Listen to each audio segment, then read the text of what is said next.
Hello, everyone. You're listening to Zenja Glass. I created a video called The Top 10 Mistakes Entrepreneurs and Business Owners Tend to Make. Now, that came from my own set of experiences and from what I've observed over nearly 26 or so years of being in business myself, right? Now, have you ever created something and then in hindsight you think about it and you're like, you know what? I left out one or two important things. So this is just sort of a segue into that video. You're about to listen to the top 10 mistakes entrepreneurs and business owners make, but I want to give you 3 additional points that I thought about later in hindsight. So point number 1, many business owners, and I've made this mistake many times, we run a job and not a business. I heard someone a long time ago said, the person said that if you can't stay outside of your company for at least 2 or 3 months, if you can't leave for at least that time period, then you don't have a business, you have a job. Now, I think 2 to 3 months is quite a long time to be away from a company, so I guess I've not arrived, I'm not there yet. But my take on it is, if I can't get away for at least a couple weeks, maybe up to a month, that's sort of my mindset of, you know what? I really don't have a business quite just yet. I have another job. Because one of the mistakes is we don't have systems and automation and processes in place. And I will be the first person to say that's been one of my greatest weaknesses. And I've been working on that. I've been making some major changes, some mindset changes, some transformational changes in my companies, just to make sure that I get my business structured so that there's more automation, there's more systems put in place, even some AI tools and things put in place, so that I'm structured in a way that if I need to take a step aside for a couple weeks, my business won't fall apart. So that's one additional thing that I want to add to the top 10 mistakes business owners and entrepreneurs make. That's one extra that I want to add in. Second one is the refusal to pivot. Sometimes as small business owners, and again, I'm only speaking from my experience, we can get so stuck on our own idea, what we think works, and we can be so invested, right? Because we worked on it for so many years and it's got to work. Well, sometimes it's hard for us to make the pivot. We have to be able to make a pivot and move and try new things if something's not quite working out, So that doesn't mean we chase shiny objects, which I'll talk about later when you watch the second part of this video. But there are some times where we have to be open to, you know what, maybe this structure or this model is not quite what I thought, or this product or service, the way that I want to present it is not the way I need to continue presenting it. And I need to be transformed, right? Because we can't put new wine into old wineskins. That's a whole nother subject. You can look up that podcast episode and learn about that. But we can't put new wine into old wineskins. We've got to be transformed as well. So sometimes what we've done for many, many, many years needs to change. And we just need to be open to changing our product and changing our service. Another piece I want to add on to that, and this is something that just came to me as I'm talking.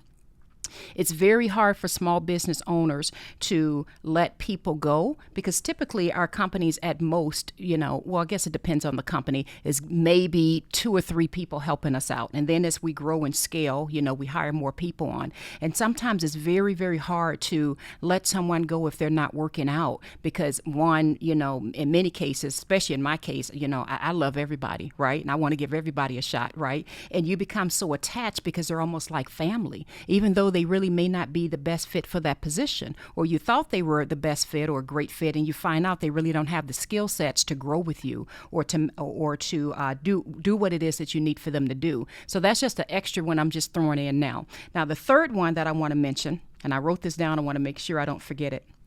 Listen carefully on this. And again, this is from my own mistakes and I'm learning. Many small businesses, we have a hard time setting up passive income. So what I mean by that is even if you offer a product or service, you want to have multiple streams of income coming in the door, not all at once, because I strongly believe you need to maximize one area first and make sure you get that set up, you get that system, that automation, that structure set up, the customer service, whatever it is that you're doing. But then we need to also be open to trying and opening the door for other things. Now, again, this is not chasing shiny objects, so I don't mean doing a million things at one time, and I don't mean starting something really quickly and then just running off and doing something else. But we need to be open to having multiple streams of income and having passive income come in. Now, that's a huge thing right now, especially for digital products such as a book, like an ebook or an audiobook or a course or, some type of program or something. I've met so many business owners who are so amazing, so intelligent, and they're working so hard to provide their product or their service, but they're completely completely unaware that people desire to know the knowledge that they have. People desire to know, how did you even get to that point? And they're not aware that they can set that up as a digital product, such as a quick course or something, right? Or a training session, or even a mentorship or something, in which they can provide a different level of service to help people get to that level. So I hope that this helps. I had to add these 3 or 4 extra things on. Now you can watch the video called The Top 10 Mistakes Business Owners and Entrepreneurs Make, and just add this in as just a little extra. Love you all. Let's get started. I want to talk to you about the top 10 mistakes that I believe are made with a lot of small businesses. And the only reason that I'm able to give this information is because I've made these mistakes myself. So, number one of the top 10 mistakes I see that's being made is people start off with starting businesses with not knowing who they are. That's very important to me. You have to spend some time on investing. Who the heck am I? And even more importantly than that, who does God say I am? Now, you may be saying, Z, I don't understand why that matters. Because if you go into a business, whether you're pursuing a goal, a dream, or whether it's a small company or a large company, and you really don't have an understanding of who you are, what are your God-given talents? Who does God say you are? You've got to understand the situation you're putting yourself into. You're going out there almost with no idea of who you are, and you're trying to make something happen, right? And you're trying to put all your energy and effort into something, and then you might get frustrated, well, why are things not happening? And then you may start doubting yourself. Can I really do this? Is this really for me? Do I really have the talents to do this? Then imposter syndrome kind of comes into place. So it's so important to know who you are, and more importantly, who's sending you. Who does God say that you are? So that's number one. Number two, and I wrote down these few things on a little sheet of paper here. Number two is not building an audience right away and just assuming that your customers or your clients are going to come. I've seen that quite a bit. There's so many people I know who are considering starting a company, and they're working on their business plan. They're working on, all of the elements, everything that they want to get together, with the company. And they're even investing money in software and websites and logos and doing all of this. And again, I'm only able to say this because I've been down this road before, right? And you're building and you're building and you're building, and you're ready for that big launch day. And then that launch day happens, and you're like, where are all these people at who said that they love me? Like, where are all the people? Where are the customers? Where are the clients? You have to build along the way. And the beautiful thing about social media nowadays is the audience likes to follow you. They like to see the journey that you are on. If you know anything about me, you know that I've written a book called Necessary. Many of you saw that journey. You saw that book play out in real time. You saw, I think it took, almost 3 years, but you saw me going through it. You saw me going through the ups and downs financially, and, my goodness, with my son who was ill. As many of you know, I lost my son just before publishing my book. But you experienced the journey with me. So by the time my book was written, you already were fully invested. And so many times what I've noticed with a lot of entrepreneurs and small business owners, you get so afraid, so fearful about going out there, on social media and trying to build an audience. And you get very afraid of that because you're wondering what people are going to say or what people are going to think. And that's especially true for those of you who are already working a job. Perhaps you're in a corporate position, or maybe not even corporate, but you're working on, and you don't want other people knowing that, you like cooking, or you like exercising, or you like doing whatever it is that you're trying to do as a small business. And so you try to keep that separate, and in fear, you're sort of building I should say under the blanket, if I can say it like that. And you're hoping that on your reveal day that all these people are just going to magically show up. So that's number two. I think that's a big mistake. I think that you need to build your audience along the way. So by the time your product or service is ready, you already have a team of people who are already fully invested and ready to use your service. So number three, and again, these are my own mistakes I've made in the past, not dreaming big enough, thinking too small. Now, that's a big one, right? In my personal opinion, if you already know exactly how you're going to get to whatever it is you're trying to get to, whatever this goal or this dream is, if you already can pretty much go step by step in terms of here are all the things I need to do, or maybe it's something you've done in the past and you're trying to do it again. This is just my personal opinion from my own life. I think that you're dreaming too small. You have to dream larger. And that's something that I continuously have to work on. There's a chapter in my book, I believe I call it Cage Mindset. And in that chapter, I talk quite a bit how I had to come out of this scarcity mindset that I was in for so many years, And so I was always kind of thinking small, not really realizing that there's so much more that can be done. So I'm all for starting businesses, don't get me wrong. And I'm all for, hey, sometimes you got to crawl before you walk. I get that. But what I noticed, one of the mistakes is that we lack the global vision, the national vision. We lack seeing things outside of what we think we're capable of doing. And so that's a mistake, I think, at times, is that we're not dreaming big enough. So that's number 3. Number 4 is leaving God out of your agenda. I always ask people, how can God find himself in your agenda? Where is he at in this business plan or in this model? In other words, here's kind of a way of thinking about it. What is God going to get out of blessing you? What does he get? Now, does that mean you have to go start a ministry? Absolutely not. I mean, come on, not everyone's cut out to go and start a ministry or a church or what have you. But what does he get out of blessing you? Like, how can he find himself in your agenda? Think about that for a moment. We're asking God to bless our businesses, right? But what does he get out of blessing it? Is there any praise, any glory that he gets from it? Is it helping anyone? What kind of service is it providing? Now, it can be any kind of business. Don't get me wrong. It could be a hair salon. It could be a business where you're making, I don't know, friendship bracelets. I mean, whatever it is. But you always want to be able to identify, God, here's how I want to glorify you through this.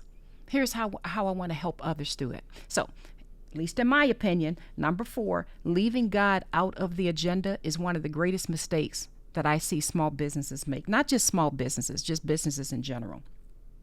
Number 5, now this may surprise you a little bit, taking on partners too soon. Think about that. I cannot tell you how many times I've talked to people who said, Z, I'm thinking of starting a business. I'm thinking of doing this. I'm thinking of doing that. And then a couple weeks later, I don't know why this happens, but somehow they went and got a friend or a neighbor or somebody they know to kind of do it with them. Be on this social media channel with me. Let's do it together. Or now let me just preface this by saying this. I'm totally fine with you having business partners and all of that, if it makes sense for your business model. But what is that person bringing to the table that's truly of value? What is that person bringing to the table other than the comfort of somebody's doing it with me? I'm not doing it alone. See, and here's what I tell people. And again, I'm all for getting partners if it makes sense, right? Especially if they're going to, come in on the financial investment end of it as well.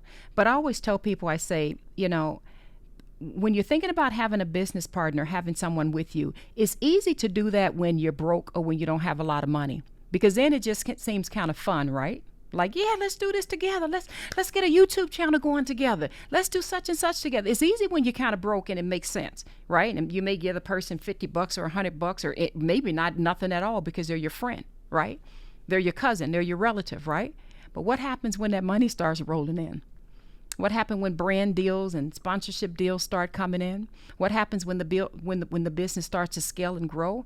Does that person really have the necessary skill sets to help you manage and grow that company? Or maybe even the financial investment to help? So you always have to think bigger. Sometimes because, I've noticed this with a lot of people, because you're afraid to step out there on your own, you just want those friends with you. And it sounds so much fun, I know, to have your friends come and do it with you. But baby, there are some things that you have to do alone. There are some things you have to do alone. Sometimes God only gave you that dream and gave that vision to you. And you don't want to be in a situation where someone was not meant to go along with you for that journey. Just to be clear, you don't want to be in a situation where, God has put it on your heart to do maybe this particular thing with the business, right? Because that taps into your skill sets and your God-given talents. And you have someone on the other end talking you out of what God told you because they don't see the vision. Maybe the vision was never meant for them, baby. Maybe it was just meant for you. So get out of that mindset of thinking, who can I take along with me for this? You're thinking too small. No. What if it grows and becomes a $10 million or $100 million company, and you brought this person along with you who really is not bringing much of value to the table other than the comfort of, I got somebody to do it with. Now you got situations you got to deal with how things are going to be divided and split. And I'm telling you, I'm well into my 50s. I've lived long enough to be able to tell you that I've seen some things and I've heard of some stories, and I've seen friendships and relationships been ruined because people assumed that because they helped out a little bit in the beginning, and they were the ones that helped you with your first couple videos, or they did this or they did that, they assumed that they would be getting half of whatever comes in the door. So you want to be very, very careful with that, okay? Let me look through my list again. I wrote a couple more things down here. What was that, number 5? So number 6 is, check this one out. Not being legally compliant. Now I want to make this very clear. I'm not giving financial or legal advice. This is just my opinion from mistakes I've made in the past and things I observe, because obviously I mentor a lot of people and I hear a lot of things, right? But not being legally compliant. I can't begin to tell you the amount of times I've talked to small business owners or entrepreneurs who are out there doing some things and they have no insurance whatsoever. They're not even aware that they need legal coverage for what it is that they're trying to do. You have to understand, even if it's just product development, right? Let's say you're trying to brand and develop some products and you're putting it out there to sell on Amazon or eBay or wherever the platform. There's so many out there now. Are you aware when you're out there selling your product, especially if it's something you've created yourself or what have you, are you aware that it only takes one legal situation to completely destroy everything that you're trying to do? Are you aware of rules such as having, choking hazard, stickers on certain things? Do you even know those rules and regulations? You have to. Now, again, I'm not giving legal advice because there's so many different businesses people go into, but you have to seek legal counsel. You have to seek some form of legal counsel. Now, I'm going to plug a place that I've used, and I normally wouldn't do this, but I've been using them for many, many, many years, so I don't think it's really anything wrong with me plugging them. But there are places such as, actually, you know what? I won't give the name because you just never know. There are legal services out there where you can pay like a monthly fee, a very, very low monthly fee on top of that, just to be able to have an attorney review over your contract, or just to be able to talk to an attorney, just to get an idea on, hey, do I need a license for this or some sort of insurance from this? Like, what do you think? So if you just Google and look up, legal services, where you pay like a monthly subscription, like a very low monthly subscription to be able to get that help, I would strongly advise you doing that. And the only reason I'm not giving the name of the services I've used in the past is because things change, right? And I know that this message may reach people even out of my country, and I want to make sure that I don't just throw a name out there that everyone thinks they can use. But it's very, very, very important. I can't stress it enough. Whatever it is that you're doing, always make sure that you're covered, okay? That's very important to get some legal advice. Okay, what number was that? That was number 6. So number 7, here's another big mistake that I see a lot of small businesses make: not managing your accounting and your finances. In fact, I just had a talk with someone the other day about that. Someone who's running a major company. She's already 7 figures. And I'm like, so what are you using with are you using QuickBooks? Do you have an accounting firm that's helping with things? And she's like, no, I'm kind of, figuring it out on my own. And I'm like, oh my gosh, you're running a 7-figure business, So here's what I'll say to that. If you get it right in the beginning. Now, I know in the beginning finances are tight and we do the best we can with managing what we have.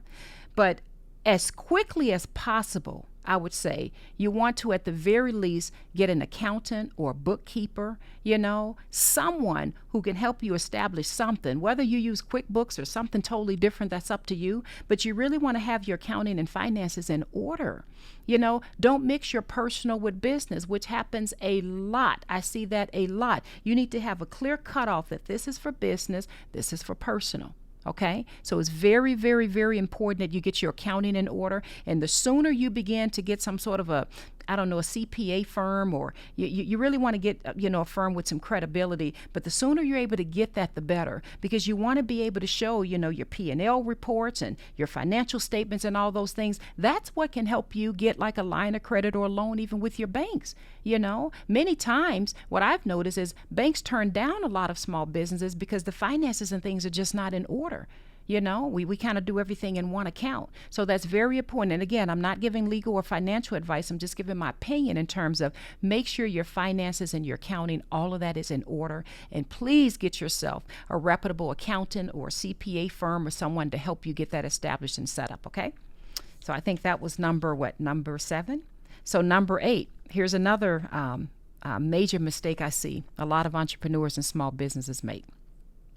Chasing shiny objects. Now, again, every single thing I'm telling you is because at some point, I've been in business, I don't even know. Is it 26 or 27 years or so? So everything I'm telling you, I've at some point made these mistakes. Chasing shiny objects. You ever have a situation where you're so focused on something, right? And then something else shiny comes along. And so because this isn't moving as fast enough or as quick enough as you want it to move, now all of a sudden you went from, I don't know, making jewelry to opening up an ice cream truck. Like you literally are just, and then you heard truck drivers are making money. So now you're trying to go get, start your own truck driving company. And then you heard that, it's good to be in real estate because houses are selling. Now you're getting a real estate license and like you're just all over the place chasing shiny objects. I actually did a podcast on that a while ago, and I think it's called Stop Chasing Seeds. Stop Chasing Seeds. And that entire podcast was about stop chasing seeds that don't belong to you. And I walked my subscribers through the story about some books that I'd written in the past. Some books I had no business even trying to write, but I was writing career books, right? Because, I've been in staffing for many, many years. It's what I've done for many years. But in the middle of writing books on teaching people how to get hired, I, for whatever reason, started writing some books on relationships because a friend of mine was like, you need to be interviewing people. That's what she said, interviewing people and writing books about, why I can't find a man or something like that, she said hilariously. And because I was just chasing shiny objects, I'm like, oh, let me start interviewing a lot of singles and writing some books on that. Totally out of my league, didn't know what I was doing. And when I was finished writing all those books and spending all that money and publishing those books, guess what? It all ended up going to the dumpster or to some charity organization I just donated all the books to and just gave them all away. Chasing shiny objects, not focus at all on here are my skill sets and my talents. This is my wheelhouse right here. So that's a major, major mistake. That was number 8. Number 9. One of the major mistakes I see with entrepreneurs and small businesses, and I've been there most of my life, sad to say, not seeking any type of mentorship, coaching, training, and really, I think some of it is I just didn't know better. I actually, by the time you're watching this video, there should be a podcast that I've released called You Don't Know What You Don't Know. So make sure you watch that one because I just recorded it and I think I'm going to be releasing it later today in real time. But I didn't grow up in households, we grew up in poverty, right? It took my mom 12 years to finish college. So most of my life we were on welfare. I remember one time in 1 year, we moved 22 times in 1 year. Very rough upbringing. If you have my book Necessary, you already know about that. But I didn't grow up with the mindset of, getting a counselor or especially when it comes to business or in my personal or professional development, getting some kind of mentor or something. It's like, what is that? Like, God is my mentor. All I know is to go and pray and read my Bible. And I never knew the importance of investing in my mindset and professional development, personal and professional development. So I see with a lot of entrepreneurs and small business owners, and again, I am talking from my own experiences, I've made so many mistakes in the past because I didn't know what I didn't know. I didn't even understand the importance of a coach or a mentor. And let me explain this. Having a coach or a mentor in my life, and I have two. I have one for personal and one for professional. Especially when you get a good one, it changes so much because it's almost as if you have someone over your shoulder pointing out and showing you areas that you didn't even think about or showing you your limitations, how you're limiting yourself, or showing you how your mindset needs to change and be transformed so that you can think on a higher level, or maybe pointing out and showing you, did you consider this or did you consider that? Now, if you're already in my mentorship program and watching this video, you already know we've had live workshop sessions where right inside of the workshop session, we've been able to identify and see some business owners who thought they were stuck, right? Sort of in a rut or not able to see how they can launch their business or whatever. And it was just so clear to everybody else who was in, one of my mentorship sessions, oh my gosh, this is what you should consider doing. right? And then the person that's in the meeting is like, wow, I never really thought about that, you know? So not investing in any type of mentorship, personal, professional development, not having a coach, someone who's been there, done that, someone who can tap on your shoulders and say, for example, this is just an example, have you considered, setting up your social media accounts? Or have you considered, running ads? Or have you considered going after sponsors or brand deals? Hey, have you considered that instead of just offering this product, you can offer this service as well? Hey, have you considered turning this into a book? Hey, do you know that you don't have to have money up front to be able to write a book? You can go through this platform and have it written, and it can be printed on demand. You get my point? So having a mentor or coach or someone in your life, especially on a personal and especially on a professional level, is very, very, very important. Unfortunately, I really had to learn that the hard way. Even with my prime business that I've had for a very long time, I didn't understand the importance of having, I can't think of her title, but she's almost like an executive coach, almost like an integrator, but having someone come into my company and sit for like a half a day going through training to get processes and procedures in order. I didn't really think that was worth paying money for until I almost lost my company, by not having processes and structures and things in place, right? And my profits began to slide dramatically. I didn't know. I needed processes and procedures in place for how I hire. Right? I didn't know, the value in structuring staff meetings. And so there's so many things I learned from having coaches come in and teach me, because I was only looking at, well, this doesn't generate money for me. Why would I pay money to have someone come in and train me on something? Not realizing that with the right coaching and the right structure and the right mindset, I would make that money 100 times over. So that's a very important thing to remember. And last but not least, the number 10, one of the mistakes or the top 10 mistakes that I see a lot of small business and entrepreneurs make, and I keep saying small businesses, I need to say businesses in general, is giving up too soon. Giving up too soon.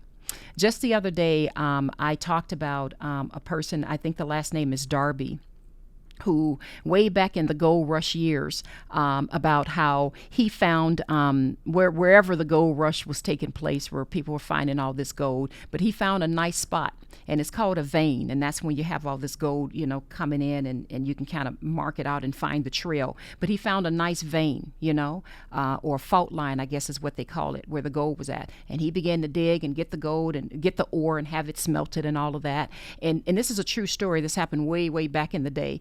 And after he had, invested all this money, all this equipment, thinking he was going to find a lot more, after maybe 2 or 3 veins, if that, he gave up. And he did not even make enough money to recoup all of his costs and equipment and everything he was out of. So he ended up selling that plot of land to some junk man, someone that really didn't know much about gold mining and all of that. And this is a true story. And that person, guess what, went out and got a mining expert. That mining expert came in and did his little evaluation and found that just 3 feet away from where they had stopped and given up is where there was a major, I guess you call it a fault line or something, and it was one of the biggest gold veins, I should say, or digs that was found. And that guy made millions upon millions of dollars. And this person, who I believe the last name is Darby, said that taught him a lesson. That taught him a lesson about giving up too soon and never to give up. And I use that as an example because it actually inspires me. I can't tell you how many times I felt like giving up, or I felt like, man, I've been at this for a while. Maybe I'm not cut out to do this, God. Maybe I'm over my head, or maybe, I'm not good enough. Maybe, something's up with me, that maybe I'm not, intelligent enough, or maybe I just don't know enough, and you're tempted to just give up and throw in the towel because you've tried so many times and nothing worked out, right? Or you feel like everybody else is out there doing it. Why is it so hard for me, right? Giving up too soon. You know how many times I really, really believe that there are so many times when we're only 3 feet away from the fault line, 3 feet away from that major vein, and we're giving up too soon because things got rough. Let me just tell you this. If it was easy, everybody would be doing it, baby. It's supposed to be rough at times. Opposition is your confirmation. It's sent for a reason. Because think about it. If it was pretty easy for everybody to get out there and strike gold the first time, don't you think that everyone out here would be millionaires, right? Everyone out here would be able to say they've accomplished this and accomplished that. It gets difficult for a reason because most people are not willing to push past. Most people are not willing to, for example, go to God in prayer, get some wisdom and insight, maybe seek out a mentor and get some help, get some advice, or whatever. It could be reading books, whatever it is. Most people are not willing to push past, and that's when we tend to fold. We tend to give up, and I've done it many times. So I'm literally just, I guess I should have called this video my testimony, because I'm really just talking about the things that I've done in the past and how I've given up. But now I'm learning the importance of persevering and the importance of sticking with it and the importance of getting some help, calling some other people in to look from different angles and be like, okay, what is it in this that I'm not doing right, and get the help that you need. So anyway, I hope that this has been helpful. These are the top 10 mistakes that I believe are made by businesses and by beginning entrepreneurs. And I pray that you've been encouraged by this. Love you all. Bye-bye.